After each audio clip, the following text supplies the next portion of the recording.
In 1997, Milton Friedman predicted the euro would fail. Not might fail, would fail. He gave it 10 years, maybe less. By 2010, Greece was collapsing. By 2012, youth unemployment in Spain hit 56%. By 2015, the European Central Bank was desperately printing money to hold a currency union together. He was right. Completely, specifically, mechanistically right. But here's what matters more than the accuracy. He told you why it would fail.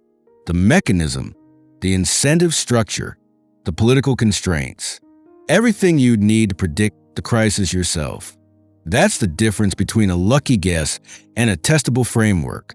Today, we're running through 5 predictions Friedman made, where he told you the mechanism, the timeline, and the outcome, and they came true, verifiably, measurably, uncomfortably. But we're also examining one prediction that failed, not because we're hedging or trying to seem balanced, because a failure teaches you something critical. When mechanisms work and when political economy overrides technical logic, you're here because you want to trust a framework. You want to know if Friedman's insights are real or just ideology dressed up as analysis. So we're going to test them against reality, against outcomes, against evidence you can verify yourself.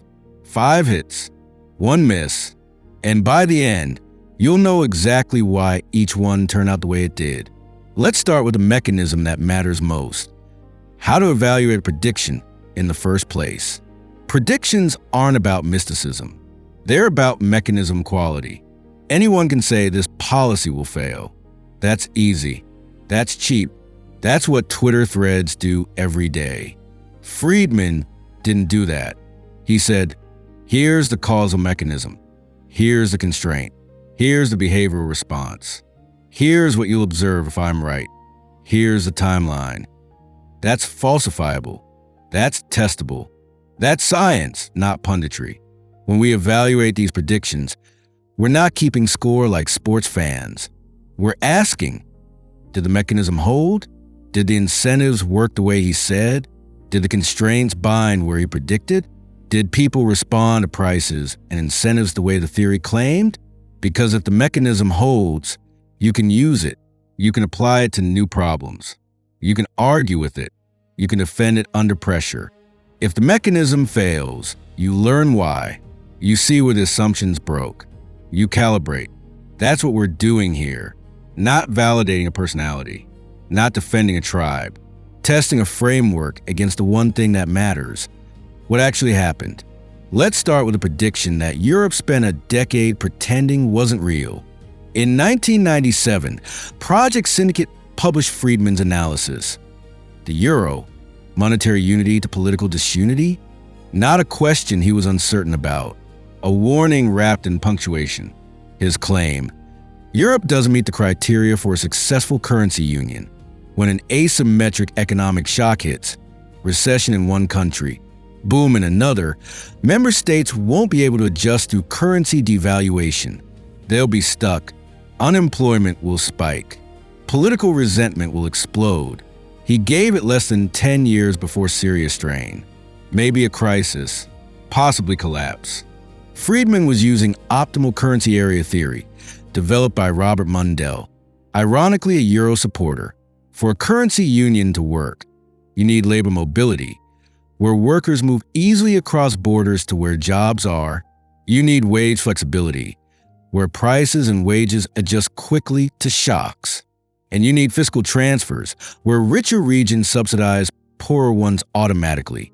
Europe had none of these. Language barriers prevent labor mobility. Unions and regulations prevent wage flexibility. Germany wasn't going to backstop Greece's debts. Politically impossible. So when a recession hit Spain but not Germany, Spain couldn't devalue its currency to make exports cheaper and revive growth. It was locked into the euro. Its only option, brutal internal adjustment. Cut wages. Fire workers. Wait, Friedman's exact words. The euro will create political conflict, not reduce it. The 2008 financial crisis arrives. Asymmetric shock, exactly as predicted. Greece, Spain, Portugal, Ireland, devastation. Youth unemployment in Greece, 58%. Spain, 56%. Entire generation economically destroyed. Germany, meanwhile, thriving, exporting like mad, benefiting from an undervalued currency for its economy. The European Central Bank, trapped, can't raise rates, kills periphery, can't lower them enough, already near zero, tries quantitative easing, buying government bonds to inject money. But it's emergency duct tape on a structural crack. Political conflict explodes. Exactly as predicted, Greece elects far-left government. Italy flirts with leaving. France sees yellow vest riots. Brexit happens partly because UK watched the Euro disaster and said, no thanks. Timeline? Crisis hit 2010. 11 years after the prediction. He underestimated how long denial could last. Friedman didn't predict Greece specifically. He predicted the mechanism. Asymmetric shocks plus no adjustment tools equals political crisis. That's a reusable framework. You can apply it to any currency union proposal, to dollarization debates, to one world currency fantasies. The mechanism was right. The timeline was right. The outcome was right. Next, inflation, where he was even more precise. In 1963, Friedman declares, inflation is always and everywhere a monetary phenomenon. Not sometimes, not mostly, always and everywhere. His claim, if you increase the money supply faster than real economic output, you get inflation. Doesn't matter what else is happening. Doesn't matter who's greedy. Doesn't matter what the supply chain looks like. Print money faster than production grows. Prices rise. Mechanically, predictably, unavoidably.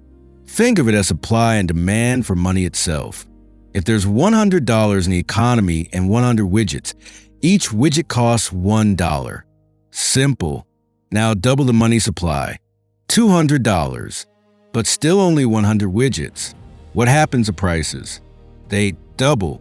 Each widget now costs $2. Not because widget makers got greedy, because there's more money chasing the same goods. The currency lost half its value. Friedman and Anna Schwartz spent years analyzing monetary history, published in a monetary history of the United States, and found this pattern everywhere. Every major inflation, preceded by money supply growth. Every deflation, preceded by money supply contraction, not correlated. Cause, 1970s inflation. Everyone blamed OPEC. Oil shocks, greedy corporations. Friedman pointed at the Federal Reserve's printing presses. Money supply had been growing 10% a year. Output wasn't. Inflation followed exactly as predicted. Fast forward to 2020 through 2022. Massive money printing. Federal Reserve expands balance sheet by trillions. Stimulus checks. Everyone blames supply chains, Putin, corporate greed. Friedman's ghost is laughing. Money supply grew 40% in 2 years. Inflation hit 9%, exactly as the mechanism predicts. Paul Krugman, 2021. We're not going to have inflation. Wrong. Janet Yellen, 2021. Inflation will be transitory. Wrong. Friedman's 60-year-old mechanism. Right? When someone blames inflation on greed, supply chains, or geopolitics, they're describing distribution, who gets hit hardest or triggers what sparked the timing. They're not describing the cause. The cause is monetary. Always. The mechanism Friedman identified lets you predict inflation before it shows up in headlines. You watch money supply growth. You compare it to output growth. You know what's coming. That's the power of a clean mechanism. It cuts through narrative noise. Next, welfare programs, where the prediction gets uncomfortable. In 1962, Capitalism and Freedom, Friedman warns, well-intentioned welfare programs will create dependency, reduce work incentives, and trap recipients in poverty longer than market alternatives would. Not because recipients are lazy, because the incentive structure punishes work and rewards staying on benefits. Here's the trap. You're on welfare. You get benefits. You find a job. You start earning income. What happens? Benefits phase out, sometimes dollar for dollar. You earn $100. You lose $100 in benefits. Effective marginal tax rate, 100%. Or worse, if you lose healthcare or housing subsidies, it's more than 100%. You're financially punished for working. Rational response? Don't take the job. Not because you're irrational, because the system makes work economically stupid. Friedman called this the poverty trap. You're not helping people escape poverty. You're subsidizing them to stay in it. His alternative, negative income tax. Direct cash transfer. No phase-out cliffs. Work always increases your net income. Incentive structure fixed. U.S. welfare programs, 1960s through 1990s. Dependency rates explode. Multi-generational welfare families emerge. Exactly as predicted. 1996 welfare reform includes work requirements and time limits. Dependency drops. Employment rises. Child poverty falls. Mechanism confirmed. But we're watching the cycle repeat. Pandemic-era expanded benefits. No work requirements. Extended duration. Result? Labor force participation drops. Businesses can't hire. Dependency rises again. Same mechanism. Same outcome. Same prediction validated. Friedman's point wasn't welfare is bad. It was incentive structures matter more than intentions. You want to help the poor? Design programs that reward work, not punish it. Measure outcomes, not stated goals. Compassion without mechanism thinking isn't policy. It's expensive failure. Next, occupational licensing, where you personally experience this mechanism. Friedman, 1962. Occupational licensing laws, sold as consumer protection, will reduce supply of services, raise prices, entrench incumbents, and harm the poor most. Not help consumers. Harm them. Licensing creates a legal barrier to entry. You want to braid hair? You need 1,500 hours of training in some states. You want to arrange flowers? License required in Louisiana until recently. What happens? Fewer people enter the profession. Supply restricted. Prices rise. Incumbents protected from competition. Who benefits? Existing license holders. Who pays? Consumers with higher prices and aspiring workers with blocked entry. Who gets hurt most? The poor. They can't afford the time or money for unnecessary training. They can't afford the higher prices. They're locked out of both sides. 1950s. Fewer than 5% of U.S. workers required licenses. Today, nearly 30%. Explosion in licensing requirements. Exactly as Friedman predicted would happen once incumbents captured regulators.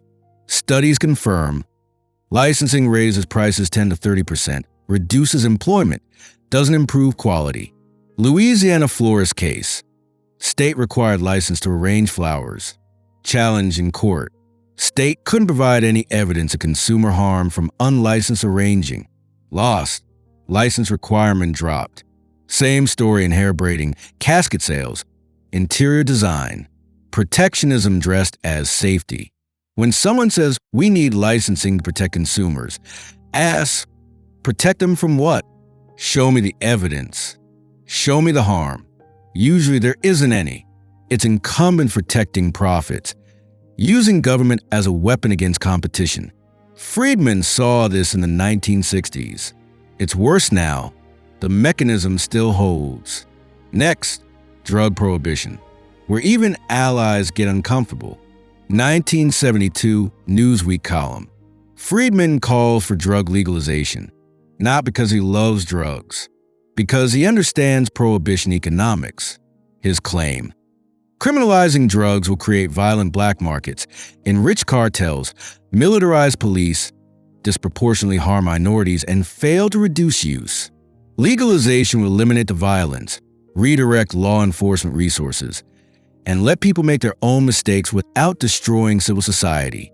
Prohibition doesn't eliminate demand. It eliminates legal supply. Demand remains. Supply moves to black markets. No quality control. No legal recourse. Disputes settle with violence, not contracts. Prices skyrocket. Risk premium for illegal activity. Profits explode. Incentivizes cartels, gangs, corruption. Enforcement becomes militarized. Civil liberties erode. Prisons overflow, mostly with nonviolent offenders. Disproportionately minorities. Usage? Barely affected. People who want drugs find them. Always have. Always will. 50 years of drug war data. Exactly as Friedman predicted. Mexico, 150,000 plus dead from cartel violence. U.S. incarceration exploded. Disproportionately black and Latino. Civil asset forfeiture abuse, rampant. Drug use rates, essentially unchanged. Opioid crisis happened during Prohibition, not because of legalization. Meanwhile, Portugal decriminalizes in 2001. Usage drops, overdoses drop, HIV infections drop, mechanism confirmed. Friedman wasn't making a moral argument about drugs. He was making an economic argument about prohibition. When you ban something people want, you don't eliminate it. You empower criminals and erode institutions. His framework applies to any prohibition. Alcohol. We learned this already. Prostitution, gambling, raw milk. Same mechanism, same outcomes. 5 predictions, 5 mechanisms, 5 confirmations. Now, the failure, where the framework met political reality and lost. Friedman spent decades advocating for a monetary rule. The Federal Reserve should increase the money supply at a fixed, predictable rate, say 3% per year, matching long-term economic growth. No discretion, no Fed wizards, adjusting rates based on vibes. His claim, discretionary monetary policy creates instability. A rule would provide certainty, eliminate political pressure, and prevent both inflation and deflation. He believed central banks would eventually adopt this. The evidence was too strong, the logic too clean. Central banks cause most monetary instability through discretionary errors. They overreact, they underreact, they respond to political pressure, they follow bad models. A rule removes discretion. Money supply grows steadily. Businesses can plan. Inflation expectations stabilize. You eliminate the boom-bust cycle caused by erratic monetary policy. It's mechanical. It's predictable. It works. No major central bank adopted a strict monetary rule. Not one. The Federal Reserve tried targeting money supply growth in the early 1980s under Paul Volcker. Abandoned it within a few years. Too politically painful. Volcker chose to target interest rates instead, broke inflation, but through discretion, not a rule. Since then, central banks use discretionary policy, quantitative easing, forward guidance, dual mandates, complexity, constant adjustment. Why the miss? Friedman's mechanism was right. A rule would work technically. The evidence supports it. The logic is sound. But he underestimated the political economy constraint. Central bankers don't want to rule. It eliminates their power, their discretion, their prestige. Politicians don't want to rule. They lose the ability to pressure Fed for short-term stimulus before elections. A rule requires binding yourself. Institutions resist binding themselves. Even when it's better long-term, the short-term incentive is always just this once. We need flexibility. Friedman assumed rationality and evidence would overcome institutional inertia. He was wrong about the implementation, even though he was right about the policy. A framework can be technically correct, but politically unimplementable. This doesn't invalidate the mechanism. It teaches you to ask a second question. Who has to agree to this? And what are their incentives? Friedman gave you the economic answer, but he didn't always model the political economy constraint deeply enough. That's the humility piece. The mechanism works, but implementation requires more than being right. It requires changing incentives of the people with power. When you apply Friedman's frameworks, ask both, Is a mechanism sound? And who benefits from blocking this? And how much power do they have? That's the calibration. That's the intellectual honesty. That's what separates analysis from wishful thinking. 5 predictions held. 1 didn't. What's the pattern? The 5 that worked. Mechanisms tied to individual incentives and constraints. Euro fails because countries can't devalue. Inflation follows money printing because supply and demand applies to currency. Welfare traps people because phase-outs punish work. Licensing raises prices because restricted supply does that. Drug prohibition creates violence because banned markets turn criminal. These aren't dependent on politicians being smart, or institutions being rational, or cultures being cooperative. They're automatic. Incentives operate. Constraints bind. Behavior responds. The one that failed required institutions to voluntarily constrain themselves. Central banks choosing rules over discretion. That's not automatic. That requires people with power to give it up. That requires long-term thinking to override short-term incentives. Friedman's genius was mechanisms. His blind spot was assuming institutions would adopt technically superior policies when those policies threatened institutional power. Here's what this means for you. When you apply Friedman's framework, you're not just asking, is this economically sound? You're asking, what incentives operate automatically and what requires political will to implement? The first kind of prediction, rock solid, tested against reality. It'll hold. The second kind, technically right, but don't bet on adoption unless you change the political economy first. That's the lesson. Mechanisms matter. Incentives dominate intentions. Evidence beats narrative. But prediction isn't prophecy. It's conditional. If these incentives operate, then this outcome follows.